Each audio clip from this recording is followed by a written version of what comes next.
Sveiki, aš esu vaikų endokrinologas Robertas Kemežys ir noriu pašnekėti apie lytinio brendimo sutrikimus. Dabar pasidalinsiu skaidrėmis.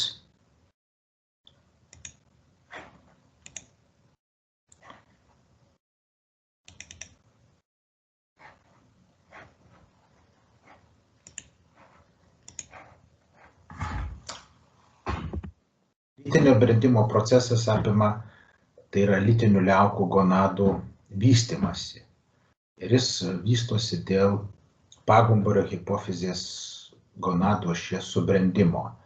Ir atsiranda antriniai lytiniai požymiai, tokie kaip kaktos plaukuotumas, išorinio genitalinio didėjimas, sakykime, vyrams, krūtinės vystymasis moterims ir galimybė būti vaisingu. Mes tą gonadas, tai yra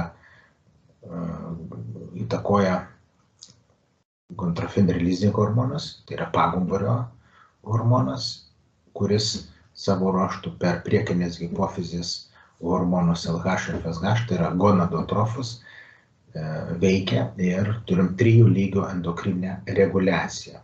O antrinius požymius sukelia testosteronas, tai yra berniukam, o estradiolės mergaitėm.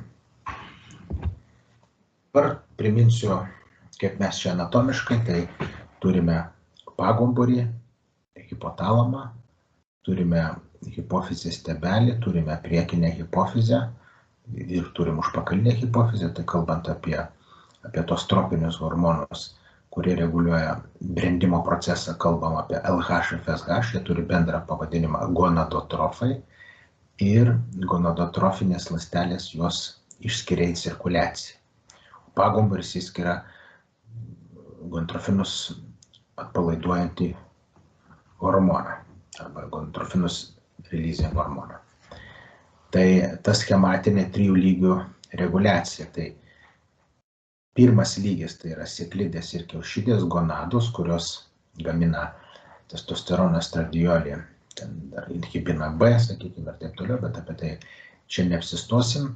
Ir jos yra stimuliuojamos LH ir FSH.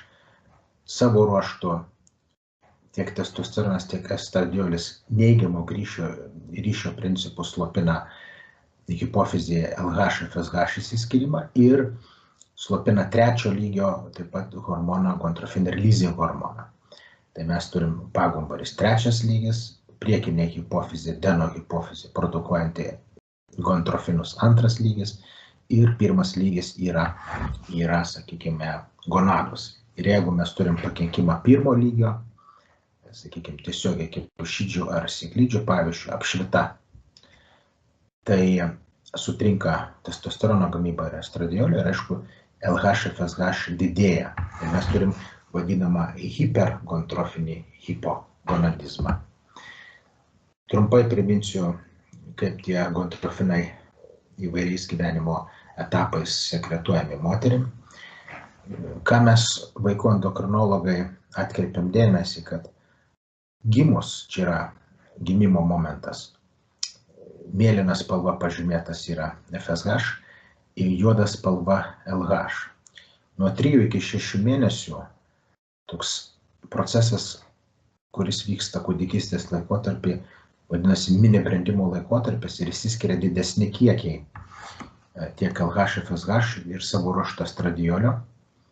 Ir netgi kartais mes atsiranda liaukinio audinio krūtinėje mergaitėm ir tas mini brendimo procesas leidžia kai kuriais atvejais pamatuoti LH ir FSH estradiolio koncentracijas, berniukam testosterono, norint įvertinti vėliau galimą hipogonadotrofinį hipogonadizmą, ypatingai įtariant tam tikras problemas. Toliau, aišku, vaikystės laikotarpiu gonadotrophinai būna žemi ir lytinio brendimo pradžioje pradeda didėja pulsai ir galų gale moteris sulaukusius 50 metų vėl gonadotrophinai pradeda didėti į tuos vadinamus menopauzinius lygius, kadangi kiaušidės nebegamina pakankamai estrogenų.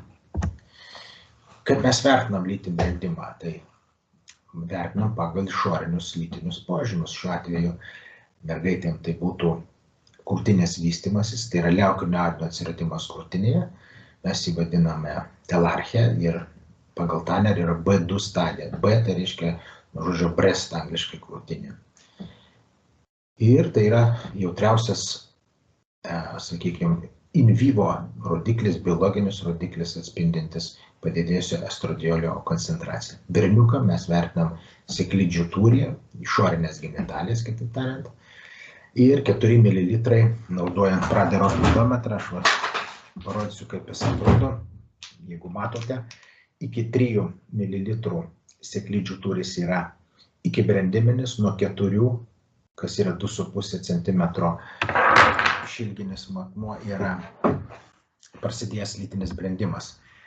Tai B1 krūtinės vystymosi stadija, tai mergaitė neturi liaukinio audinio, tai yra neprasidėjęs lytinis brendimas ir maždaug nuo 11 metų plius minus atsiranda liaukinio audinio krūtinėje ir mes jį galime įvertinti, palpuojant, toks yra sukietėjimas. Ir aišku, B5 yra suaugusios moters. Čia kitas požymis, tai yra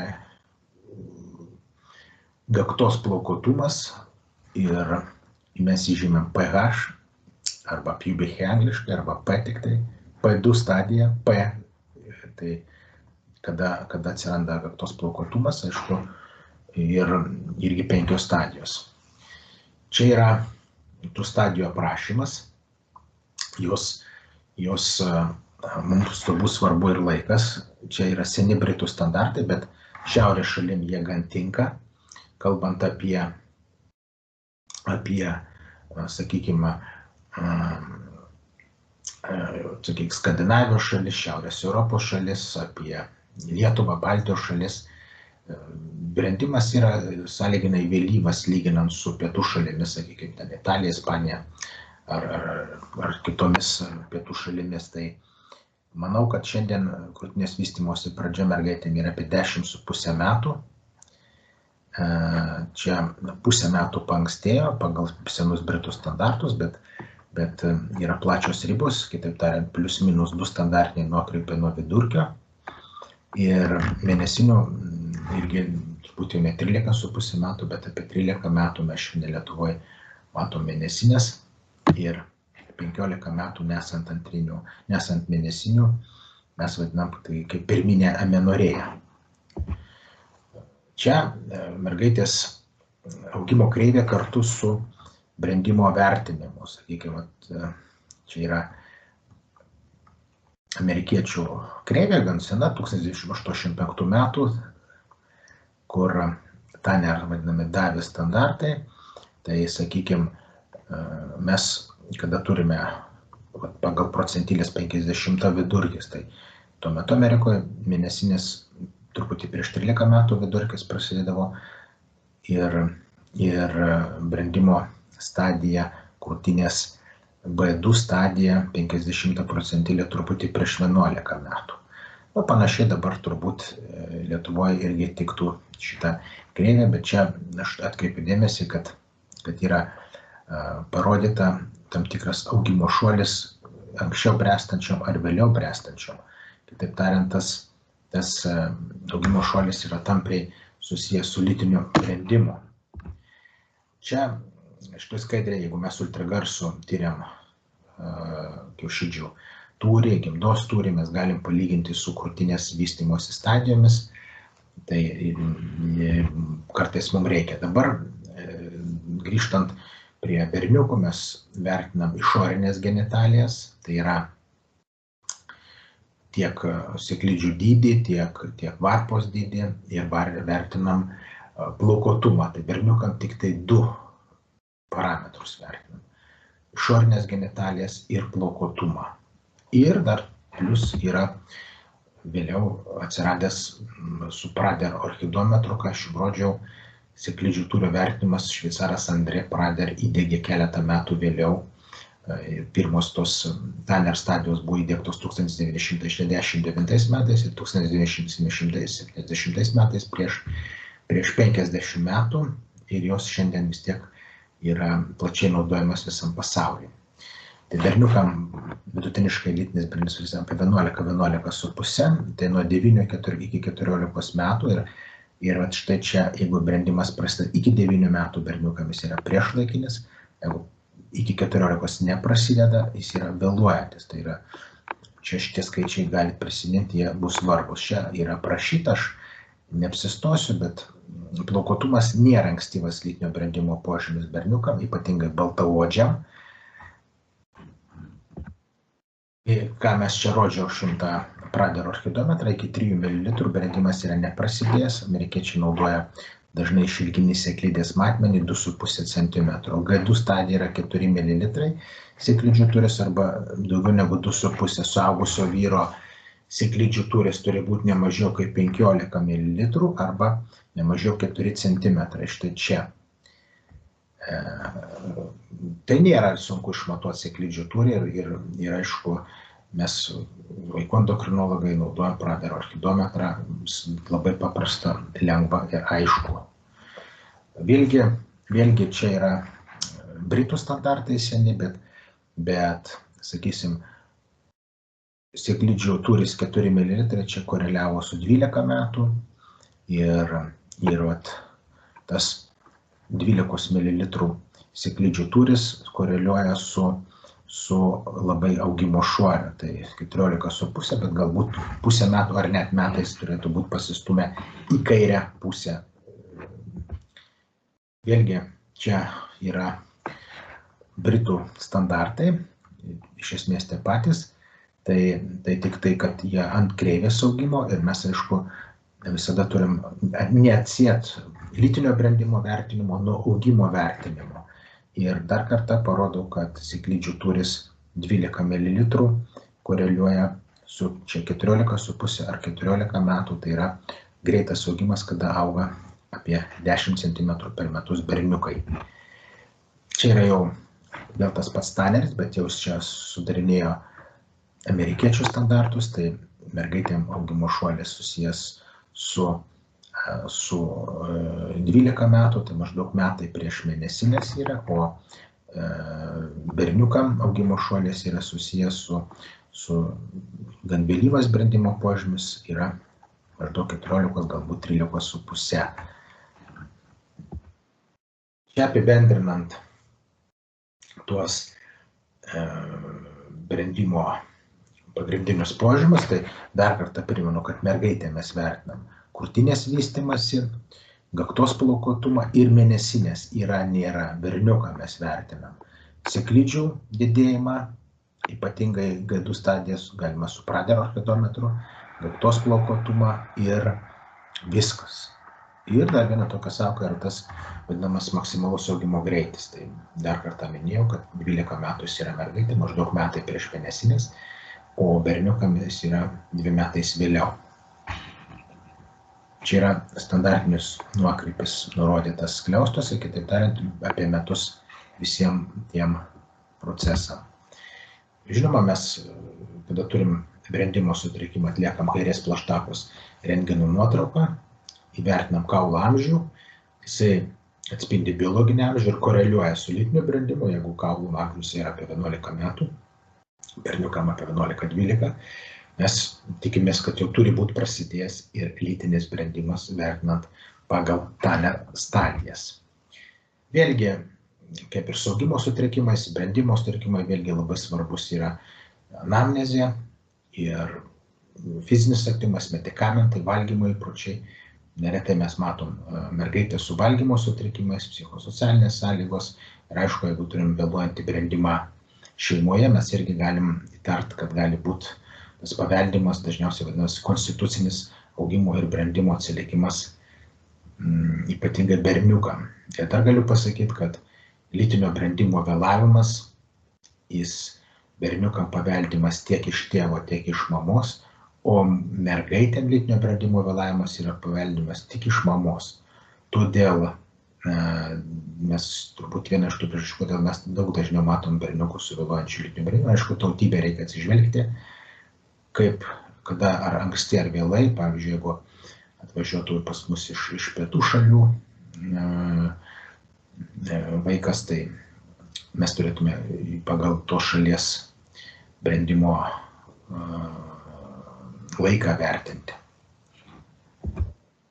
Žinoma, atkreipiam dėmesį į fizinį ištyrimą ir įtariam pagal tam tikrus fenotipų požymius, sindromus. Jų yra labai daug, aš per daug jų neminėsiu, bet vėlgi mes, kada kalbam apie diagnostiką, tai ūgis, svoris, kūno masės indeksas, kas leidžia įvertinti, ar yra nepakankamas svoris, ar per didelis svoris, Tanner stadijos, augimo greitis centimetrais per metus, kaulo amžius pagal rentgeno nuotrauką. Čia yra berniukas su eunuchoidinėmis kūno proporcijomis ir ką mes galim galvoti. Jisai čia yra mano labai senas pacientas, labai seniai prieš daug metų. Čia atkreiptinas dėmesys, kad jis sąlyginai ilgos galūnės lyginant su liemeniu. Jisai turi, jam greit 18 metų čia, jisai turi hipogontrofinį hipogonadizmą ir turi uoslės sutrikimą. Tai mes vadinam šitą Kalmano sindromu. Ir jo buvo nenusileidęs sėklidės, jisai kreipėsi tik tai endokrinologą 17 metų. Žinoma, vėlai. Kai kurie tyrimai, aišku, mums irgi svarbus kaip ir rutininiai tyrimai dėl bendro kraujo ir, aišku, dėl kitų galimų. Mes vertinant brendimo ašį atliekame FSH, LH, estradiolio mergaitėm, testosterono berniukam, paprastai ryte, nevalgius, hiperprolaktinėmija gali stabdyti brendimą, gali būti ir hipotirozė, kartais, aišku, atliekam dinaminius mėginius, bet čia labai specifiniai dalykai. Kada mes turime priešlaikinį brendimą, dažniau kartais atliekam, ne mes, bet radiologai, kiaušidžių ir gimdos echoskopinį tyrimą, įtariant Ternerio sindromą, kariotipas gali būti 45X ar dalies X chromosomos nebuvimas, Klinefelterio sindromas, tai yra papildoma X chromosoma vyram ir jie turi hipergontrofinį hipogonadizmą. Kalbėjom apie Kalmano sindromą, tai yra hipogontrofinis hipogonadizmas, kad trūksta LH, FSH. Dabar kaip mes apibrėžiam, tai vėlgi kaip ir ūgis, taip ir brendimas, 95% žmonių turi laiku, tai yra normalų lytinį brendimą, paliekant po 2,5% ankstyvą ar vėlyvą brendimą. Skaidrė iš Bostono parodo, kad 25% vaikų bręsta laiku ir ankstyvas brendimas daug dažniau yra mergaitės negu berniukams. Ir aišku, pasiskirsto, matot, pagal normalų Gausso dėsnį, vėluojantis lytinis brendimas males daug daugiau negu females. Tai yra daug dažniau mes berniukam diagnozuojam ir aišku, vėlgi, jeigu tuos skaičius pakeistume čia į metus, tai čia padėtume mergaitėm 8 metai, čia padėtume mergaitėm 13 metų, čia padėtume berniukam 9,5 metai, čia padėtume berniukam 14 metų. Vėlgi, ką aš kalbėjau, kad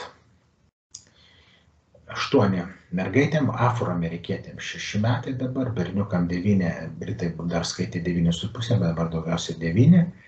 Ir paskaičiuota, kad net 10 kartų dažniau mergaitės dėl ankstyvo brendimo, o berniukai dėl vėlyvo. Ir aišku, mes neretai turim galimybę gydyti tas mergaitės su vadinamu gontrofin releasing hormono analogais. Žinoma, turim įvertinti, ar nėra organinės patologijos, kaip traumos ir, aišku, augliai ir taip toliau.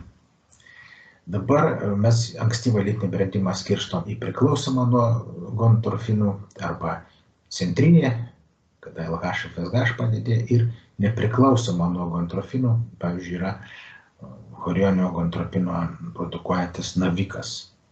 Ir priešlaikinis tikrasis būna, tai yra tai pačiai lygiai tai pačiai lyčiai būdingas, tai yra antriniai požymiai tokie patys, o kartais turime ir heteroseksualinį priešlaikinį lytinį brendimą, sakykime, pavyzdžiui, mergaitei, kada turim, sakykime, kokią nors antinksčių adenokarcinomą, kuri gali produkuoti antinksčių androgenus ir gali duoti reiškia, priešlaikinį lytinį brendimą būdinga kitai lyčiai, sakykime, klitorio hiperplazija, plakotumas ir nustatom padidėjusių testosterono ir dihidroepiandrosterino sulfato koncentracijas. Ir aišku, čia aš gal net per daug endokrinologijos, gal truputį pereinu į kitus dalykus.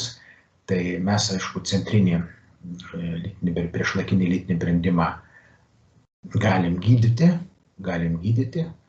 ir turim nustatyti priežastį. Tos priežastys jos gali būti įvairiausios.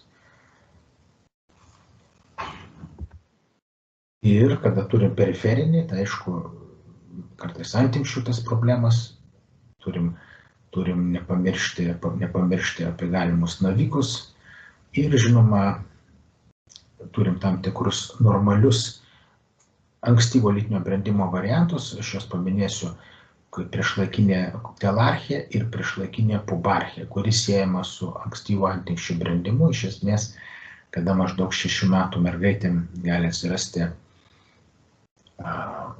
kaktos plakotumas, gali atsirasti aknė, prakaito kvapas, truputį pagreitėja augimas, bet iš esmės tai yra normos variantas. Ir turim tam tikrą krūtinės vystymąsi, liaukų audinio atsiradimą krūtinėje, kuris nepereina į tikrą centrinį lytinį brendimą, tiesiog atsiranda liaukų audinio maždaug apie 6-7 gyvenimo metus, kas yra prieš 8 metus, dėl to tai patenka į priešlaikinio lytinio brendimo apibrėžimą. Tai heteroseksualinio lytinio brendimo priežastis aš neapsistosiu, kada minėjau, sakykime, antinksčių androgenai mergaitėm. Aišku, gali būti berniukam daug rečiau, bet, sakykime, tokie dalykai, bet kalbant apie gydymą, tai centrinį priešlaikinį lytinį brendimą mes turime įvertinti, ar mums nereikia kažkokio tai naviko operuoti neurochirurgam ir gydom tai vadinamais gontrofin releasing hormono analogais. Jie dabar yra ne tik tai kas 28 dienos, kaip čia parašyta, bet atsiranda ir 3 mėnesių, ir 6 mėnesių, bet mano patyrimas rodo, kad su 3 mėnesių kartais mes neužslopinam pakankamai gerai. Reikia sudažninti, nors ten dozė dviguba būna. Ir aišku, periferinio lytinio brendimo mes kitus naudojam vaistus, irgi turbūt neapsistosiu, tik tai jeigu mes kalbam apie įgimtą antinksčių hiperplaziją, tai aišku turi būti gydoma tada gliukokortikoidais, hidrokortizono ar deksametazonu suaugusiems, kartais reikia ir fludrokortizono, mineralkortikoido.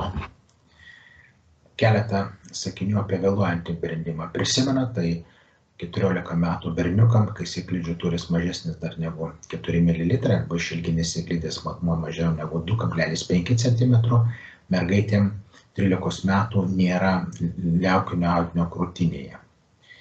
Ir tas, kaip prisimena, ten tą Barpo formos kreivę, tai paliekam 95% su normaliu, tai tik tai 102-3 vaikams turim vėluojantį tą brendimą. Ir aišku, kaip minėjau, berniukai daug dažniau kreipiasi. Ir neretai turi psichologinės problemas, aišku, mes turim kryptingai klausti ir visada gerai yra pasiųsti endokrinologų konsultacijai. Geriau siųsti be reikalo, bet kadangi mes ypatingai berniukam neretai gydom testosteroną, kad ir keletą injekcijų. Dabar mes tas, jeigu suskirstytume į vėluojantį brendimą, gali būti tiek hipergontrofinis hipogonadizmas, tiek hipogontrofinis, bet tas hipogontrofinis jisai toks daugiau gali būti į vėluojantį brendimą ir gali būti jisai konstitucinis atsilikimas. Dabar hipergontrofinis, tai čia Ternerio sindromas, sakykime, jautrumas androgenams, kiti sindromai, mes turbūt šiandien nagrinėsim jų. Hipogontrofinis. Aš išskirčiau tokį laikiną tokią patologiją, kur konstitucijos augimo brendimo atsilikimas, ką mes dažniausiai matom ir vienos skaidrėje bus tas maždaug dažnis parodyta. Vėlgi, mergaitėm per didelis fizinis krūvis, kaip baleto šokėjos, ilgų nuotolių bėgikės, gimnastės. Hipogontrofinės, tai aišku, mes čia turime ir endokrininės problemas, ir badavimas, ir taip toliau. Gal irgi nepradėsiu išsiplėsti. Vėlgi, imant bet kurią lėtinę ligą ir lytinį brendimą, jeigu lėtinė liga yra pakankamai rimta, jinai gali sutrikdyti lytinį brendimą. Ar tai būtų lėtinis inkstų funkcijos nepakankamumas, ar tai būtų, sakykime, kažkokia tai sisteminė jungiamo audinio liga, ar tai būtų, sakykime, uždegiminė žarnyno liga, ar tai celiakija, ar tai, sakykime, glikokortikoidų naudojimas, jisai gali stabdyti brendimą, augimą ir dažnai mes vidutiniškai matom apie 2 metus vėluojantį brendimą. Dabar čia Bostono vieno centro palyginimas, kaip pasiskirstė tos vėluojančių lytinio brendimo priežastys ir didžioji dalis, tai 50%, 63 ir 30 mergaičių, turėjo konstitucinį atsilikimą. Vėlgi dabar būklė susijęs su funkcinio gontropino nepakankamumu, tai lėtinės ligos ar mitybos problemos dar sudarė apie 20%, kitaip tariant, apie 75% ar 73% turėjome mes tokį hipogontrofinį hipogonadizmą, arba jisai praeinantis, arba pastovas.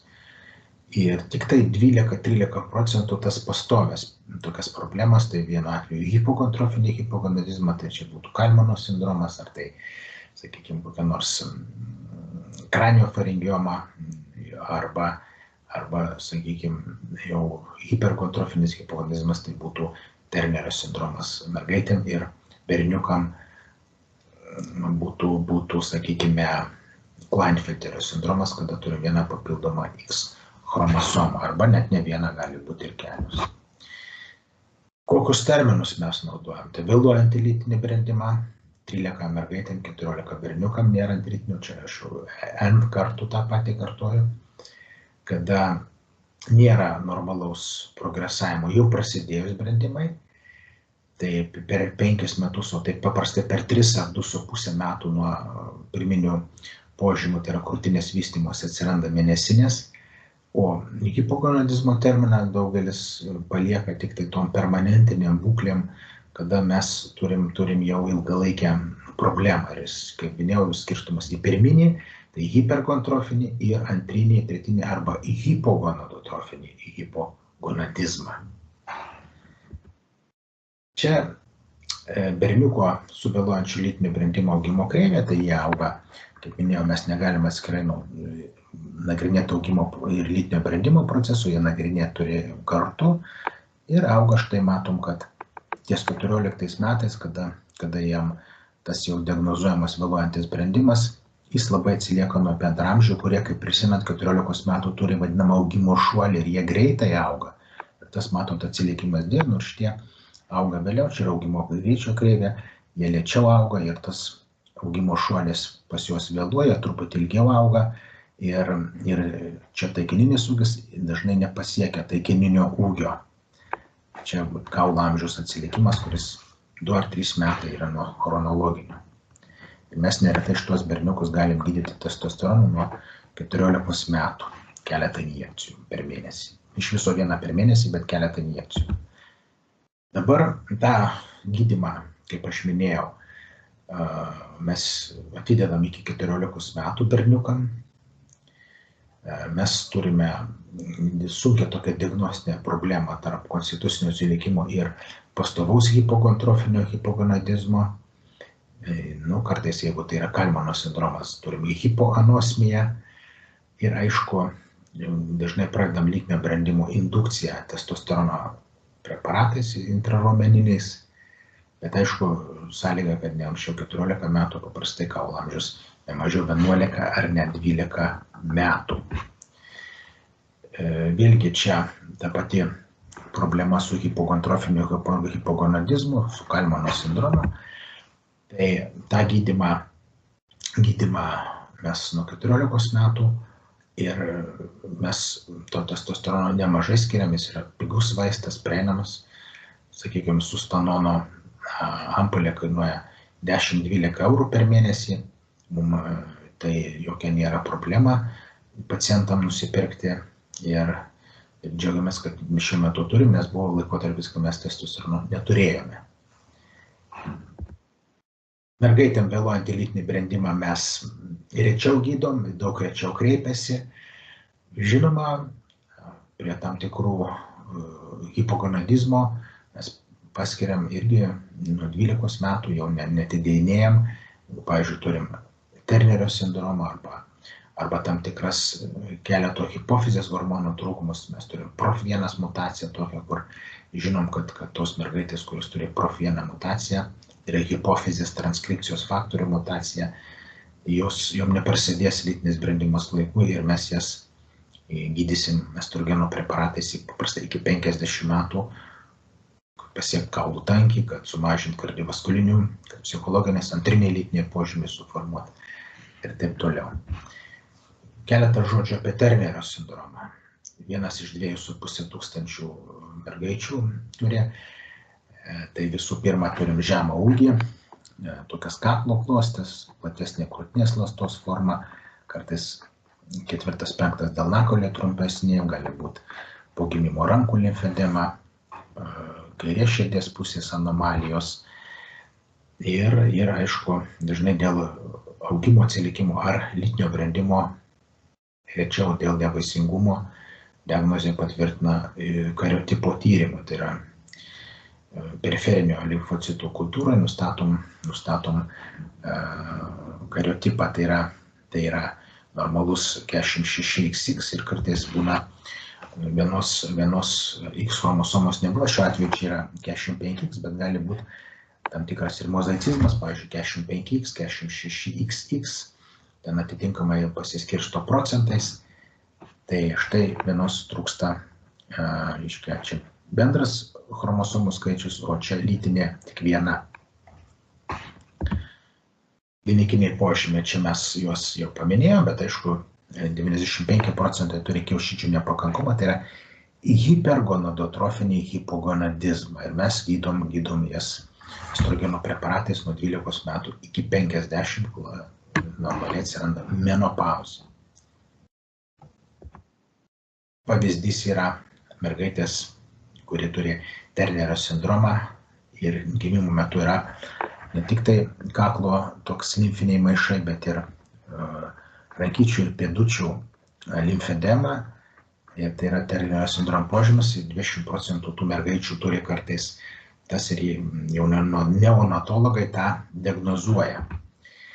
Čia yra ligos specifinė Ternerio sindromo augimo kreivė, kada tos turime, sakykime, čia mergaitės sveikos pagal jų ūgis ir mergaitės raudonas spalva sergančios Ternerio sindromu, maždaug 20 cm skiriasi suaugusių ūgis ir jas mes bandom gydyti augimo hormono ir jis kompensuojamas ir jos paauga apie 10 cm, sakykime, ir dažnai nelieka 1,46 m, bet pasiekia apatinę normalaus ūgio ribą ir tai yra jau kokį 20 metų tas daroma. Tai leiskite rezumuoti, kad ankstyvas lytinis brendimas, tai yra prieš 8 metus mergaitėm atsiranda tas liaudinis audinys krūtinėje, berniukam prieš 9, seniau 9,5 metų buvo greitai, bet 9 metai yra G2 stadija genitalių arba sėklidžių turi daugiau negu 4 ml, o vėluojantis lytinis brendimas, kada 13 metų mergaitėms nėra krūtinės vystymosi ir 14 metų berniukams sėklidžių turis yra mažiau negu 4 ml ir reiškia nepasiekia G2 stadijos. Tai dėkoju už dėmesį.